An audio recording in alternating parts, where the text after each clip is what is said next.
आंबाडीची चटणी ही vitamin A, vitamin C, लोह आणि फायबरचे समृद्ध असते. ही चवदार चटणी पचनास मदत करते आणि शरीराची रोगप्रतिकार शक्ती वाढवते. मुख्य जीवनसत्त्वे आणि पोषक घटक. व्हिटॅमिन ए डोळ्याचे आरोग्य सुधारते आणि त्वचा व पेशीच्या वाढीसाठी उपयोग ठरते. व्हिटॅमिन सी रोगप्रतिकार शक्ती मजबूत करते आणि शरीरातील पांढऱ्या रक्तपेशी वाढवण्यास मदत करते.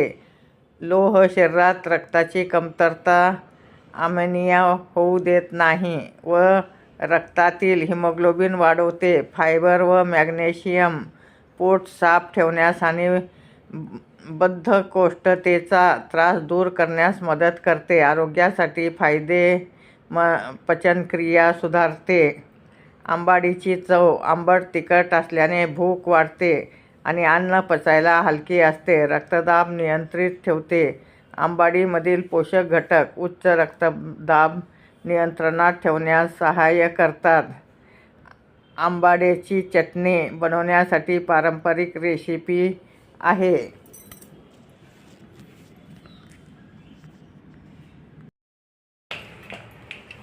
नमस्कार, मी सौ निर्मला शिंगेकर. आज आपणास आंबाड्याच्या भाजीची चटणीची रेसिपी सादर करीत आहे. 2 मोठे वाट्या भरून आंबाड्याची भाजी बारीक चिरून घेणे आणि स्वच्छ धुवून घेणे आणि थोडी कोथिंबीर घेणे, थोडं शेंगदाण्याचं कूट घेणे, थोडं खोबर भाजून घेणे आणि आंबाड्याची भाजी आंबट असते त्यामुळं थोडं गूळ घेणे, लसणाच्या पाकळ्या घेणे आणि बारीक 2 कांदे घेणे. आता आपले मिरच्या भाजून झाले आहेत. आता छान तेलात भाजल्यामुळे चटणी खूप खमंग होते आणि खायलाही चविष्ट लागतं.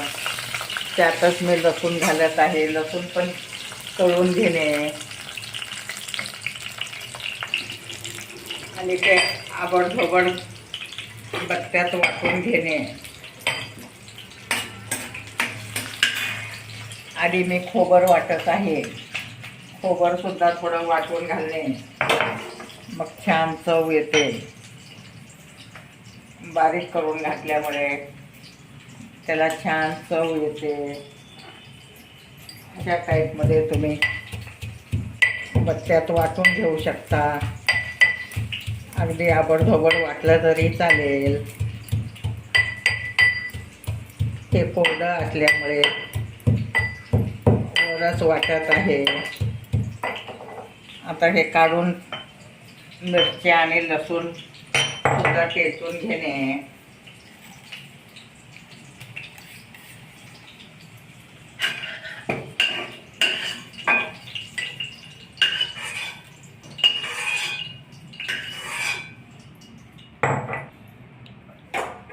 आता तेल घालून घेणे. त्यात आता मी मोहरी घालत आहे आणि जिरे घालत आहे आणि मिरची लसूण जाड वाटून घेणे. थोडं वाटल्यामुळे त्याला खूप छान चव येते आणि खायला पण छान लागतं. आता आपण जिरे मोहरी तडतडायला लागलं की कांदा घालून घेणे. धन्या जिऱ्याची पावडर पण घालणे म्हणजे खूप पौष्टिक होतं.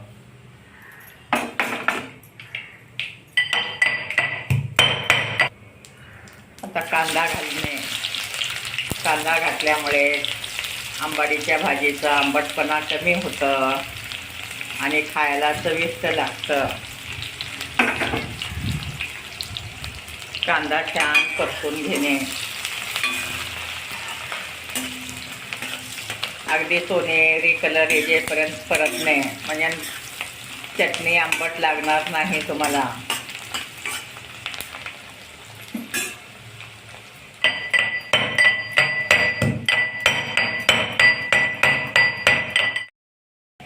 कोथिंबीर बारीक चिरून घेणे.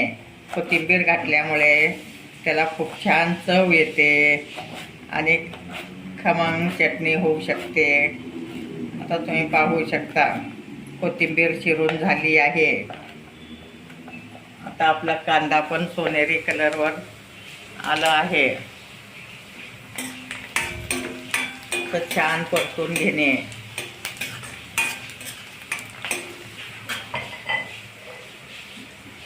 त्यात आता मिरची आणि लसूण घालत आहे मी. जाडसर वाटला आहे. मिरची पण छान तळून घेणे. त्यात हिरवी मिरची आणि लसूण घातलं आहे.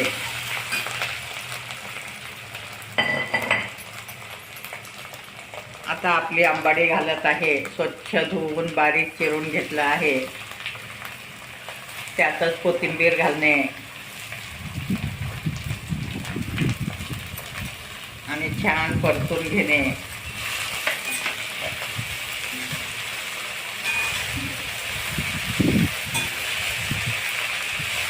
अशा टाईपमध्ये छान परतणे.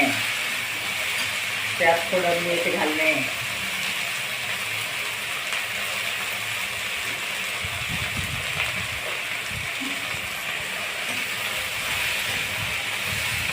अगदी व्यवस्थित परतल्यामुळे त्याला खूप छान चव येते. आता ह्याच्याने बारीक करणे. मिक्सरमध्ये करण्यापेक्षा वर जरी तुम्ही बारीक केला तरी छान बारीक होऊ शकते. अगदी एकजीव झाली आहे भाजी.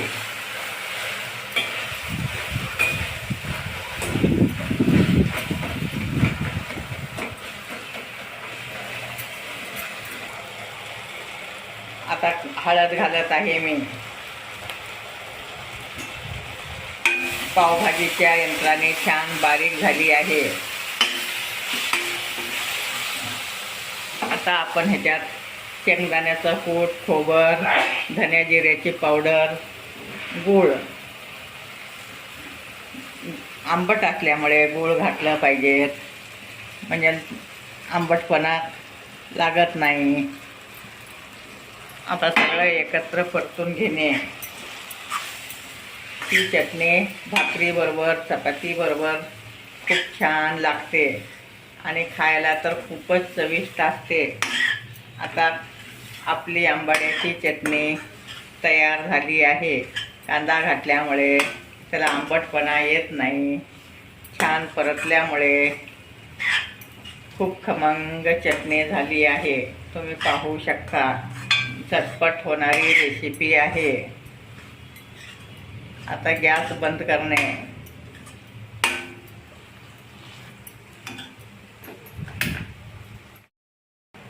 थोडं हिंग घालणे. हिंग घातल्यामुळे त्याला खूप छान चव येते आणि खायला पण खूप छान लागतं.